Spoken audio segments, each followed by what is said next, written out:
et ce temps qui vient aussi de l'enseignement de ta parole. Alors, c'est une parole vraie, véritable, et c'est une parole qu'on veut recevoir aussi aujourd'hui, ce matin, en ce moment même, pour faire du bien à notre âme, pour que toi aussi tu sois élevé et glorifié. Dieu, tu nous aimes, tu nous as aimés avant la fondation du monde, mais on ne sait pas encore. Tant qu'on ne sera pas avec toi, dans ta présence, dans le ciel même, on ne peut pas comprendre encore la hauteur, la grandeur, la profondeur et tout l'étendue de ton amour pour chacun de nous. Pourquoi tu nous as aimés tant que ça, Seigneur? Alors, on veut te remercier, puis on te prie de bénir notre frère Claude qui va nous apporter ta parole et puis ouvre l'intelligence que tu nous as donnée, puis nos cœurs aussi pour recevoir, puis mettre en pratique par l'aide du Saint-Esprit dans nos vies quotidiennement, s'il te plaît. En Jésus, on te prie. Amen. Alors, bonjour tout le monde. C'est toujours un grand plaisir de venir vous voir. Et ce matin, mais je vais vous apporter la parole, mais en même temps, je vais vous parler de mon ministère aussi. Alors, soyez bénis et Dieu vous garde. Il y en a juste un qui peut nous bénir, c'est le Seigneur. Amen. Alors, ce matin, je vais vous emmener une prédication qui j'espère, va nous aider à aller plus loin encore. J'ai trouvé une histoire sur l'Internet. On raconte qu'à l'époque, Martin Luther, père de la Réforme protestante, avait un ami et assistant très cher du nom de, excusez si je ne prononce pas bien, Friedrich Myconius. En 1540, Myconius est tombé malade et l'on pensait qu'il n'allait pas tarder à mourir. Sur son lit de mort, il écrivait une gentille lettre d'adieu à Luther. Et quand Luther lut le message, il envoya immédiatement une réponse. Je vous commande, dans le nom de Dieu, de vivre, parce que j'ai encore besoin de vous dans cette œuvre de la réforme de l'Église. Le Seigneur ne me laissera jamais entendre que vous êtes mort, mais il permettra que vous me surviviez. Je prie pour cela, c'est là ma volonté, et puisse ma volonté s'accomplir, car je ne cherche qu'à glorifier le nom de Dieu. Bien que ces mots puissent sembler très audacieux et effrontés, le fait que Myconius, qui déjà avait perdu l'usage de la parole quand la réponse de Luther lui est parvenue, il s'est rétabli de sa maladie. Et en fait, il a vécu 6 ans de plus que Luther. Il est mort 2 ans après Luther. C'est un témoignage étonnant. Puissance de prière. Hein? Qui de nous n'aimerait pas avoir cette puissance-là d'en compris puis que Dieu fait des choses comme ça? Moi, oui, j'aimerais ça. J'aimerais être capable de parler à Dieu de cette manière, non pas pour moi, mais pour des choses comme ça. Et la gloire de Dieu descend, bang, et c'est arrivé. Aïe, que j'aimerais ça. Hein? Ça serait magnifique. J'ai vu des choses avec Dieu, j'ai prié, il y a eu des réponses, mais aïe. C'est pour vous dire, en fait, la prière est-elle la fenêtre de l'âme? Hein? En tout cas, compris, c'est la trempe. C'est ce qui est dans la trempe. On sauve à Dieu. Hein? Ça vient de là. Ça ne vient pas de là, ça vient de là, de la trempe. S'ouvre là, c'est une fenêtre, et là, on s'adresse au Seigneur. Wow! Ce que nous demandons, c'est ce qui nous préoccupe. Hein? Nous prions pour tout ce qui nous intéresse, l'inverse est aussi vrai. Des choses pour lesquelles on ne prie pas, ben, ça ne nous intéresse pas vraiment. Mais vraiment difficile de dire le contraire.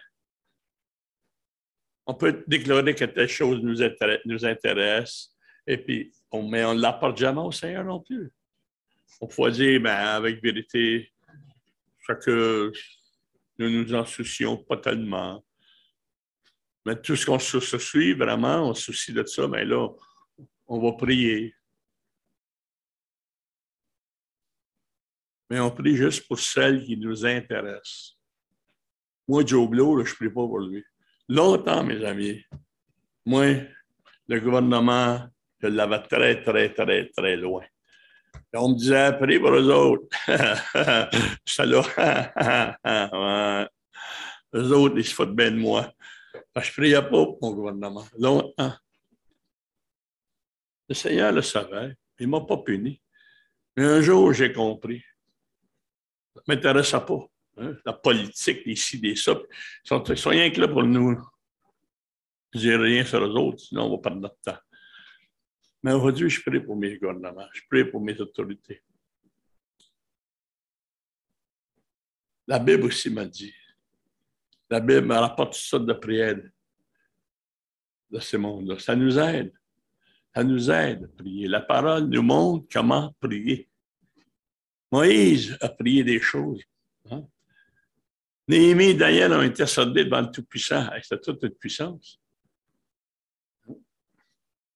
Dans Jean 17, on voit même le Seigneur qui va prier en parlant intimement avec son Père céleste. Puis à travers toutes les épîtres, on peut trouver les courtes prières de l'apôtre Paul.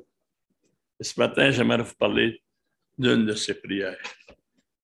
Et c'est au chapitre 3 de Éphésiens,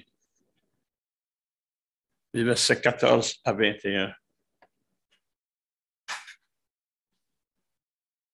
C'est pourquoi je fléchis les genoux devant le Père, qui toute famille dans les cieux et sur la terre tire son nom, afin que toute famille dans les cieux et sur la terre, afin qu'il nous donne, selon la richesse de sa gloire, d'être puissamment fortifiés par son esprit dans l'homme intérieur, que le Christ habite dans vos cœurs par la foi et que vous soyez enracinés et fondés dans l'amour, pour être capable de comprendre avec tous les saints quelle est la largeur, la longueur, la profondeur et la hauteur, et de connaître l'amour du Christ qui surpasse toute connaissance, en sorte que vous soyez remplis jusqu'à la toute plénitude de Dieu.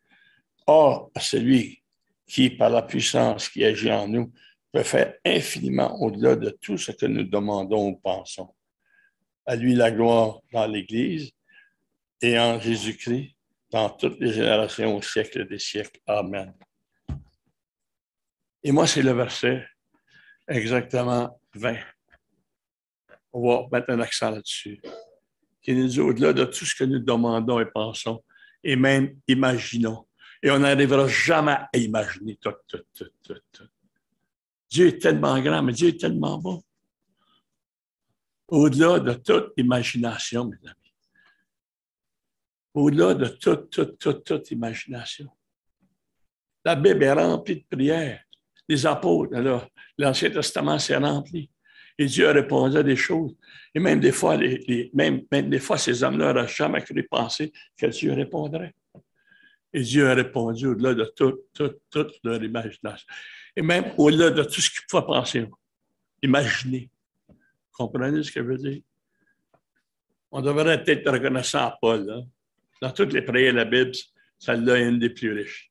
Un écrivain l'a appelé le Saint des Saints de la vie chrétienne. Un autre chrétien l'a appelé une prière pour l'impossible. Oui. Hein?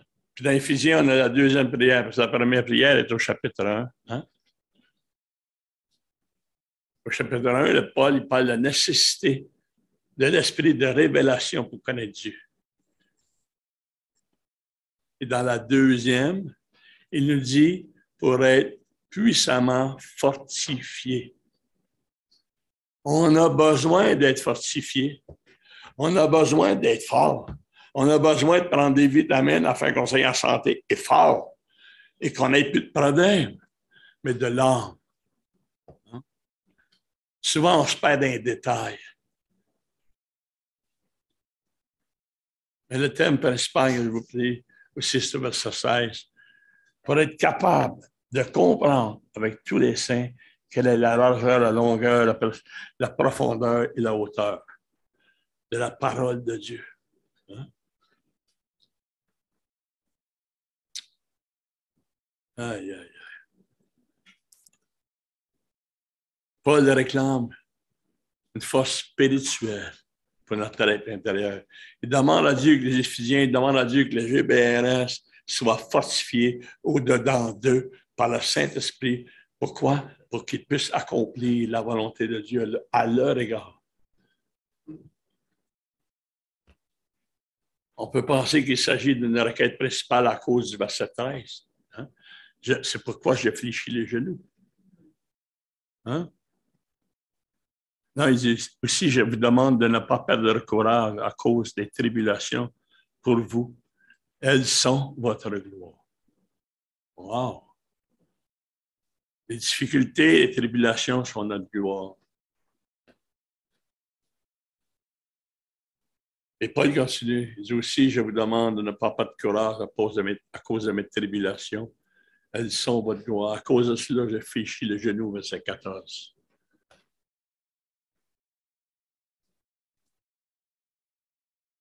Pourquoi Paul prie pour être qu'ils doivent être fortifiés? Qu'ils doivent se fortifier? Parce qu'il ne veut pas qu'ils perdent courage. Tant de choses, il y a plein d'affaires qui viennent saper nos puissances, nos capacités. Il y a les circonstances décourageantes. Il y a une routine mortelle. Il y a des faiblesses physiques. Hein? Il y a des échecs personnels.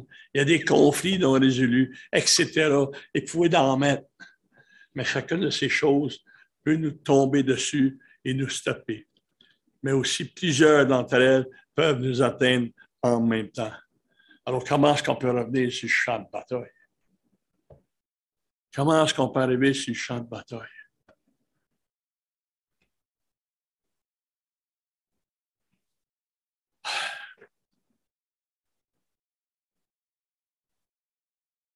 Paul nous l'enseigne. Il nous dit que l'Esprit vous fortifie. Être fortifié d'une force spirituelle. Avant de tomber dans le découragement, frères et sœurs, je vous dis, faites ça. Moi, j'ai eu des problèmes avec des bois, je me suis fait frapper une jambe, j'aurais même pas dû. Je suis limité à cause de cette jambe. En 5 minutes, j'ai vieilli de 20 ans. En 5 minutes, ça m'a enlevé toutes mes capacités. Ouais. Mais je n'ai pas regardé à moi, mais j'ai crié à Dieu. J'ai demandé à Dieu de m'aider. J'ai demandé à Dieu d'aider. Et j'ai dit, Seigneur, aide-moi. Hein? Je n'ai pas voulu embarquer dans tous les citateurs qui fait la pitié. Non. Je ne suis pas meilleur que vous. Là. Mais j'ai dit, Seigneur, tu sais ce qui m'arrive. Tu es avec moi tous les jours. Tu me dis que tu ne me délaisseras jamais. Mais voilà ce qui m'arrive. Alors maintenant, Seigneur, aide-moi de faire avec. Et je fais avec. Voyez-vous? Je fais avec. Ça ne m'a jamais arrêté. Et des fois, c'est plus difficile, mais ça ne m'a jamais arrêté pour le ministère pour faire ce que j'avais à faire. Ça ne m'a jamais arrêté pour quoi que ce soit dans ma vie. J'ai un peu de difficulté physique, c'est sûr. Je ne peux pas faire ce que je faisais avant. Mais à 99,9,9,9,9,9, j'ai peut-être l'aide d'un handicapé, d'un petit vieux, vous savez. Je ne suis pas un petit vieux. Dans mon cœur, j'ai peut-être 20 ans. Alors, vous savez, être puissamment fortifié dans l'esprit par la main intérieure, c'est d'être rendu capable de tout surmonter l'obstacle qui se présente à nous, à vous. Quand il est écrit fortifié avec puissance, le mot puissance, savez-vous, ça veut dire quoi? Et c'est dans le grec, dynamis, qui a été donné en français dynamite ou dynamite. Quand vous êtes rendu fort par le Saint-Esprit, vous avez une force en vous capable de dynamiter l'incrédulité, vaincre le désespoir et de vous élever au-delà de la colère et de continuer au lieu d'arrêter. Quand il nous arrive des affaires, des fois, on peut dire « Hein? On est-tu frustré? Hein? C'est-tu vrai, ça? Oui. On est comme ça. En dedans, par rapport, mais tout le temps, barouette.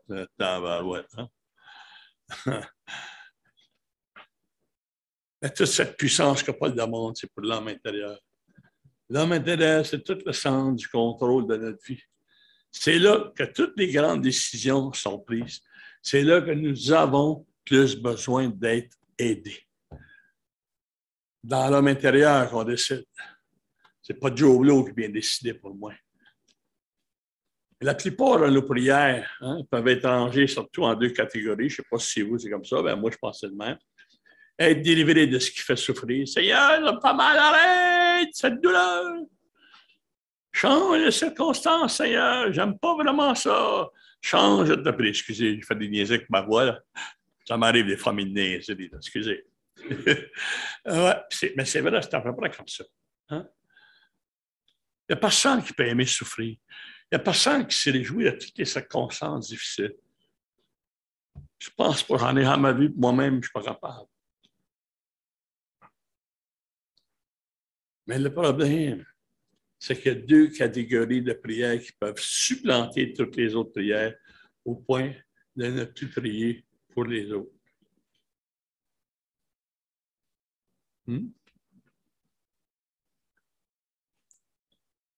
Paul, il ne mentionne même pas ces sortes de prières-là. Ni d'être délivré de la souffrance, ni de circonstances difficiles. De fait, Paul a écrit cette lettre aux Éphésiens, mais Paul est en prison à Rome, enchaîné à côté de deux gros colosses. Hein? Puis Paul ne fait même pas mention de sa difficulté, puis qu'il voudrait qu'elle ait pitché. Non. Paul ne dit pas prier pour moi pour que je sorte d'ici. Non.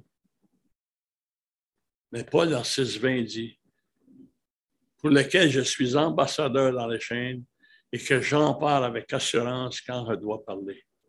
Il dit, au lieu de demander d'être délivré, Paul dit d'être délivré et que je puisse parler de mon Seigneur, de mon Sauveur.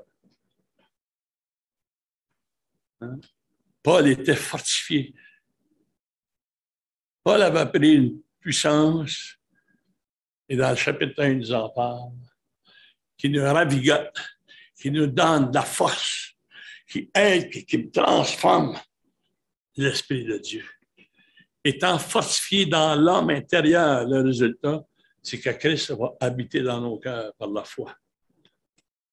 Le verbe vient de katoi, kétéo, qui est composé de deux mots. Kata, qui a le sens de en bas, et de oikos, demeure, le verbe okeo, demeurer. Et Paul, il parle que cette prière de Christ descende chez lui, vienne faire sa demeure et vienne habiter. Et si je regarde les apôtres dans la parole de Dieu, c'est à peu près ça qu'ils nous disent, eux autres aussi. Hein? C'est à peu près ça dans le même sens qu'ils nous en parlent.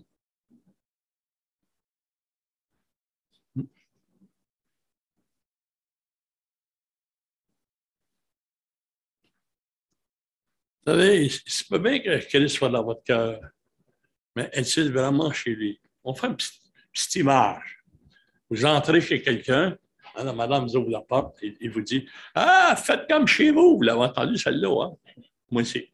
Et ouais. Puis vous regardez tout autour de vous autres. Vous commencez par apprécier la disposition des meubles qu'il y a là, la décoration, hop, le tableau sur le mur. Tout est bien arrangé, c'est joli.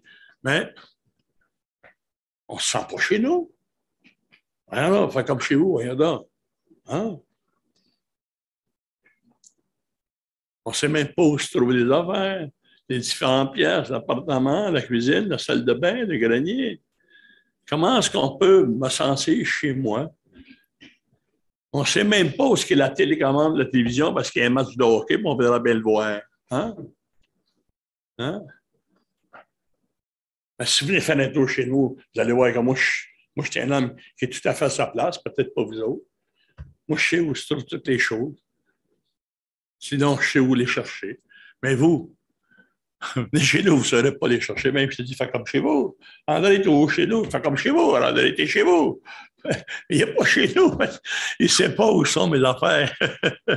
Ouais, tous des frères. Il y a quelques années, Robert Boyd Munger a écrit un petit livre intitulé « Mon cœur à demeure de Christ ». Et dans cet ouvrage, il imagine le cœur de croyant comme un appartement ayant plusieurs pièces. un salon, une salle à manger, une chambre, une cuisine, une pièce à ordinateur, plusieurs placards bien de grenier. Mais souvent, on est comme cette madame. Hein? On va faire comme chez vous, mais va pas trop loin, reste là. Hein? Jésus, reste là près de l'entrée. Va pas trop loin dans ma vie. Non. Le Seigneur veut toutes les issues de votre vie. Le Seigneur veut entrer dans toutes les pièces de votre vie. Dans la cuisine, dans la chambre à coucher, hein, dans le salon, la bibliothèque, la télévision, l'ordinateur, chaque placard et même le grenier de votre cœur. Souvent, on fait beaucoup de choses au Seigneur. On fait beaucoup de place au Seigneur. Oui, Seigneur, non. Mais souvent, mes amis, on ferme. La question, ce n'est pas dans quelle proportion que moi je possède le Seigneur, mais dans quelle proportion le Seigneur me possède. Et on peut prier, Seigneur, viens et purifie mes péchés, embellis mon cœur, guide mes lèvres et dirige mes pas. Connaître et comprendre l'amour de Christ.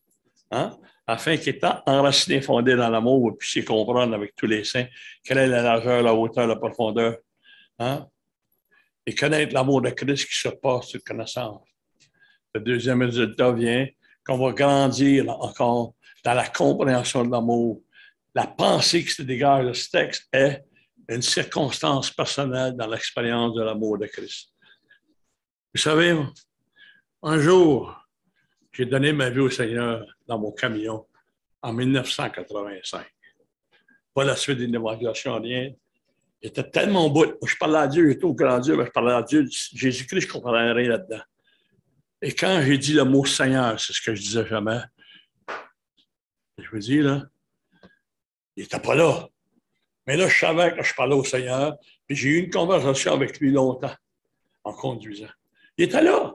Il n'y avait pas d'ombreur, il n'y avait rien, mais je savais que je ne parlais pas à un être à l'autre bout, point dans le ciel, puis que, non, je parlais à Jésus qui était là, tout à côté de moi. Hein? Quand on est arrivé à Sicamos pour switcher, mon père, je l'ai réveillé, il me regarde, il dit, qu'est-ce qui se passe avec toi, Claude? Comment est-ce qu'il voulait répondre? Moi, je ne me voyais pas. Mais Dieu est bon. Dieu avait changé ma vie là. Et puis j'ai dit, Seigneur, à partir d'aujourd'hui, je me souviens toujours de ce que j'ai dit. Je m'en vais te suivre toi seul. Et le mal que j'avais là, c'est parti comme ça. Et c'est comme si on m'a enlevé 500 000 livres sur mes épaules. Et puis j'ai arrêté de pleurer. Wow! Wow, oh wow, oh wow. J'ai jasé avec lui pendant une demi-heure avant d'arriver au point de... Quand je suis arrivé à Montréal, j'ai pris mon Nouveau Testament, j'ai lu ça. Moi, en intelligent, je pensais tout comprendre. Moi, avec mes études, je pensais tout savoir. Eh bien non. Eh bien non. Eh bien non. J'ai lu la parole de Dieu. Je faisais mon expérience avec Christ. Et puis une journée, moi, je ne savais pas où trouver ça, une église chrétienne. Hein? Tellement intelligent, je ne voyais pas ça de nulle part. Je ne pas l'église catholique, je savais après faire là, mais une église chrétienne. J'étais voir un de mes amis qui était chrétien, c'est justement qui était venu en prison d'un 2 livres, me voir avec sa femme. Et puis j'ai dit, écoute, j'aimerais ça voir ton pasteur. Il dit, oh oui, il dit, arrange-moi ça à cause de mon travail, comme mardi ou mercredi, parce que je ne plus de leur revenir. L'autre semaine, j'arrive chez eux, puis je revenais à travailler le lundi. Et puis je rencontre Serge. Et puis moi, je dis à Serge, comme ça. Moi, il veut me faire baptiser. Puis si tu ne veux pas me baptiser, toi là, je vais aller ailleurs. Ça, j'ai parti à aller. Puis en plus de ça, j'ai bien des questions, moi. Mon chum, il va dans la chambre. J'ai posé plein de questions, puis je suis venu. Là, j'avais tellement besoin. Mon âme était tellement vide, mes frères et sœurs. Et plus j'en apprenais du Seigneur, je n'arrivais pas à combler. J'ai pris des études avec ça. Après ça, je me suis dit, aller étudier à l'école biblique. Moi, je ne voulais pas devenir un pasteur. Rien de ça dans ma tête que je voulais faire. Moi, je voulais connaître Dieu. Je voulais comprendre tout ça. Je voulais être capable de marcher avec mon Dieu. Je voulais être capable dans mon cœur de servir. Je voulais être capable de saisir tout ce que le Seigneur me disait. Je voulais être capable d'en parler. Et même si j'évangélisais, hein, même avant de connaître ça, avant d'aller dans l'église, j'évangélisais à mes amis. C'est l'Esprit qui me donnait ça. Puis je les évangélisais. Je leur disais de se confier en Jésus-Christ, de sauver leur âme. Là, mais c'est comme quoi, quoi, Une journée en image, il dit, quoi bien ça, cette trapéziste-là qui marche un fil de fer? Mon chum, il dit, ben ouais. Es-tu capable de quoi en lui maintenant, puis de monter, puis d'embarquer sur ses épaules, puis de traverser avec lui? Je lui dis, t'es fou, toi? Ben, il dit, quoi en Dieu, c'est ça, mon ami. Il faut que tu mettes tout à Jésus-Christ. Il faut que tu lui donnes toute ta confiance, puis lui, il va t'aider à traverser le fossé. Le gars m'a dit, où est-ce que tu es, Claude? Je suis en train de traverser. Je ne sais rien, mais moi, j'arrive de l'autre bord, moi, le savoir. Comprenez-vous? Le Dieu va nous donner au-delà de tout ce qu'on imagine. Au-delà de toute notre imagination. Au-delà de tout ça. Quand je suis allé étudier à Bethel, parce que c'était ramassé. J'avais tellement faim et soif de Dieu, je n'arrivais pas à combler. J'ai dit, m'allais dans le biblique pour en savoir plus. Là, je suis allé là-bas. Vous allez voir comment Dieu fait pour nous. Une journée, on était pas dîner, M. Payne est là, il y a Véligaise qui est là, Véligaise plutôt, qui est là. Moi, j'avais déjà écouté des cassettes de lui, il était pasteur à Montréal, de l'Assemblée des frères dans l'Est. Là, il était retourné. Mais son visage, je ne l'avais pas vu, mais là, M. Payne nous le présente. Ah, là, j'ai fait un lien, j'ai mis un visage sur sa parole. Après, on mange, puis on s'en va dans le cours. Là, j'avais un cours dans l'après-midi avec M. Payne. Et là, M. Payne dit, vous savez, il dit, Véligaiseur est venu au Québec parce qu'il cherche des Québécois pour aller en Suisse pour évangéliser avec notre zèle. Parce qu'ici, nous, on venait de vivre un réveil, hein, dans les années 80, fin 70, on venait de vivre un gros réveil. Fait que lui, il avait vu ça, puis on avait un zèle pour évangéliser. Alors, ouais, comment Dieu dirige? Ben ouais, je vois. Je ne me suis pas garoché sur M. Payne tout de suite. 4-5 jours après, une semaine après, j'ai dit, M. Payne, c'est quoi ça? C'est qui ça? Je peux-tu communiquer avec lui? Il m'a donné l'adresse, j'ai écrit à Vélé. Vélé m'a répondu. Et puis, à la fin de mon année scolaire de Bethel, quand j'ai eu mon diplôme, je suis parti. Au-delà de tout ce que je peux imaginer. Hein?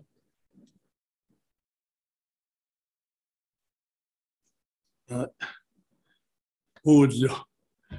Je suis allé en Suisse. Jamais dans toute ma vie, j'aurais même pensé imaginer d'aller en Suisse. Jamais. Je suis allé à Delémont, dans le Jura libre. Et là, après ça, on a visité avec Vélé, on avait déjeuné de commun, on a visité les montagnes. Je suis allé en Belgique, je suis allé en Allemagne, je suis allé en France, et puis un autre pays en Allemagne. Pas trop loin, mais quand même, tu sais. Qui est-ce qui aurait pu imaginer? Hein? Une transformation totale.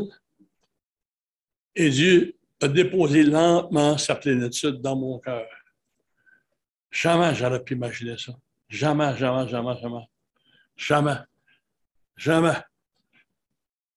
Et même vous ne pouvez même pas. Et jamais j'aurais pensé devenir un pasteur. Je l'ai été. J'ai voyagé comme pasteur. J'ai servi comme pasteur. J'ai servi comme évangéliste. Et puis moi, mon plaisir, je vous dis, le Seigneur, c'est de parler de lui. C'est ça qui est mon plus grand de tous mes plaisirs. Je pourrais bien demander à Dieu une journée, j'étais tellement fatigué que j'avais demandé à Dieu, venez me chercher, ça fait une couple d'années en arrière. Viens me chercher, Seigneur, je ne suis plus capable. 30 secondes après, j'ai demandé pardon. Il dit non, c'est des folies, ça, là. Je suis un bébé, là. Seigneur, je veux vivre jusqu'à l'âge de 100 ans afin de dire à tout le monde comment tu es bon. Le désir qui est en moi. Hein?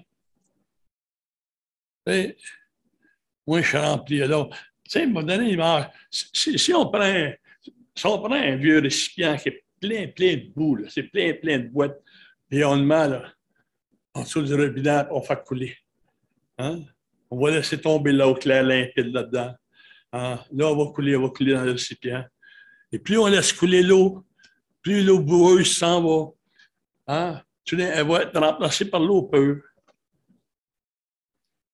Mes amis, si Christ habite nos cœurs, il prend de plus en plus de place.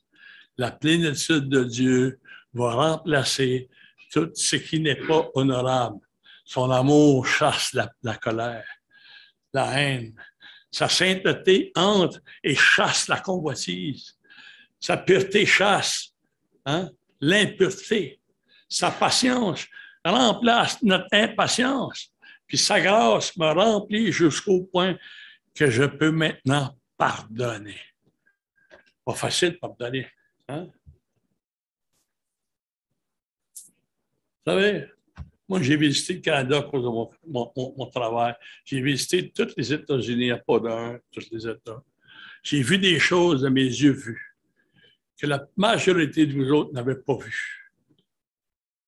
Pas parce que je suis meilleur. Non. J'ai fait ce que Dieu me demandait. Et même, je n'aurais jamais pensé tout ça. Mais Dieu, tranquillement, il ouvre la porte.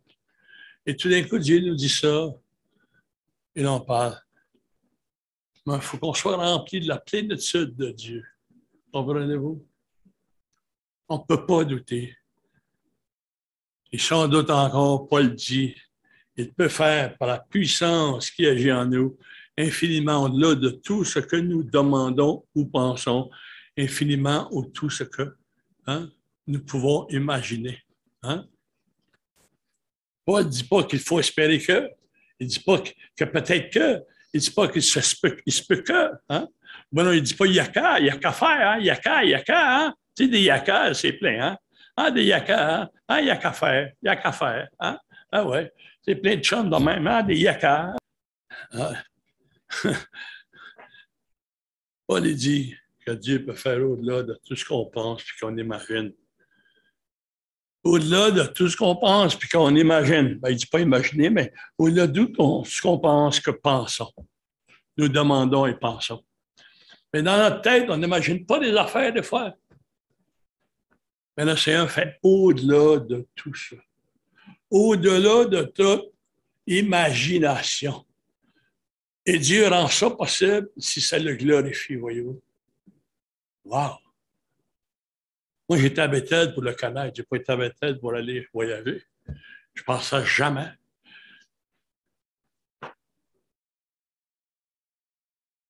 Je suis revenu la suite en 88, mais là, je me suis marié. Je me suis acheté notre camion parce que je ne pensais pas au ministère rien. Puis là, ben, j'ai eu une femme, je me suis marié. On a pris des enfants foyer d'accueil, on en avait 10. J'ai acheté 2 maisons, ça allait bien. J'ai vendu mon camion, j'ai acheté un commerce. Là, ma femme, elle voulait être dans le commerce. Mais elle sortait par Coroyal, elle avait 20 chums. Je ne suis pas ça pour la condamner. Là. Je dis ça, qu'est-ce qui était. Là, elle a appelé les services sociaux dans mon dos. Elle a dit au directeur qu'elle ne voulait plus les enfants. C'est dommage, c'est triste. Quand le directeur m'a parlé, j'ai dit wow. On va faire pour trouver des bons foyers pour ces enfants-là. C'est ce que j'ai fait. Et puis là, on s'est divorcé, parti avec un autre homme, pas de salut, bye. Moi, j'ai eu beaucoup de peine. J'ai crié à Dieu. J'ai demandé à Dieu, Seigneur, ferme mes yeux. Ferme mes yeux dans tout ce qui n'est pas bon pour moi. Et Dieu le fait. Hein?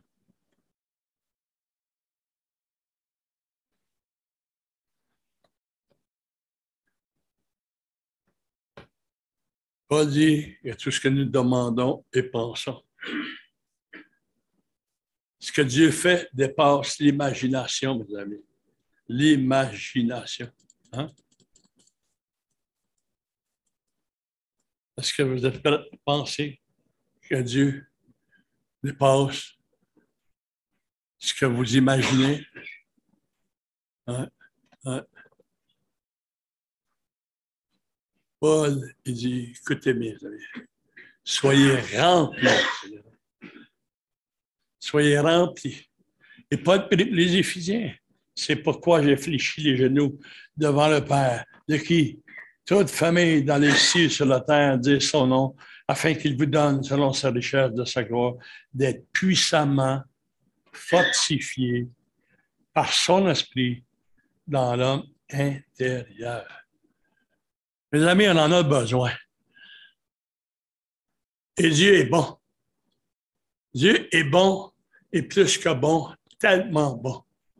Et moi, je dis souvent, et la majorité du temps, je parle, et Dieu est bon. J'écris des lettres et se termine, Dieu est bon, très bon.